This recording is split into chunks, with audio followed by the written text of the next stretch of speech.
അതെ, നിങ്ങൾ ഈ വീഡിയോ മുഴുവനായി കാണാൻ ശ്രമിക്കുക, കഴിവുന്നതും ഷെയർ ചെയ്ത് കൊടുക്കുക.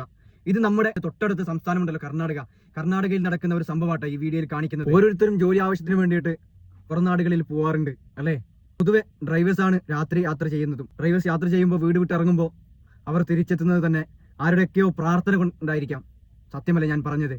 അതുപോലെ തന്നെ പല കഴുകക്കണ്ണുകളെയും കൺവെട്ടിച്ചുകൊണ്ടായിരിക്കണം അവരുടെ ഓരോ ദിവസത്തെയും യാത്ര. അവരുടെ മനസ്സ് എന്നും കുടുംബത്തിന്റെ മാത്രമായിരിക്കാം. ഇത്രയും റിസ്ക് പിടിച്ച പരിപാടിക്കും ഓരോ ദിവസവും നമ്മുടെ കേരളത്തിൽ നിന്നും ഓരോ സഹോദരന്മാർ രാത്രി കാലങ്ങളിൽ യാത്ര ചെയ്യുന്നുണ്ട്. കൂടുതലായും പോകുന്നത് കോഴികളുടെ വണ്ടികളിലാണ്. കോഴി സപ്ലൈ ചെയ്യുന്നവർക്കാണ് ഏറ്റവും കൂടുതൽ ആ ഒരു റൂട്ട് യാത്ര ചെയ്യേണ്ടി വരിക. സത്യമല്ലേ?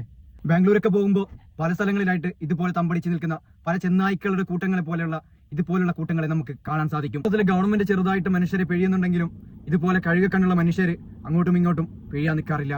മറ്റുള്ള സംസ്ഥാനങ്ങളെ വെച്ച് നോക്കുകയാണെങ്കിൽ നമ്മളെ കേരളം എത്രയോ മുന്നിലാണല്ലേ. ഇതുപോലുള്ള പ്രശ്നങ്ങളൊന്നും നമ്മൾ അഭിമുഖീകരിക്കേണ്ടി വരുന്നുമില്ല. ഈ വീഡിയോ കാണുന്നതിലൂടെങ്കിലും നിങ്ങൾ ഒന്ന് മുൻകരുതൽ എടുത്തു നിൽക്കുക. കാരണം എന്ന് പറഞ്ഞാൽ ഇതുപോലെ രാത്രി കാലങ്ങളിൽ സഞ്ചരിക്കുന്ന ഓരോരുത്തരോടും കുടുംബത്തിന് വേണ്ടിയിട്ടാണ് നമ്മൾ ഓരോ രാത്രികളും പകലുകളാക്കി പോകുന്നത്.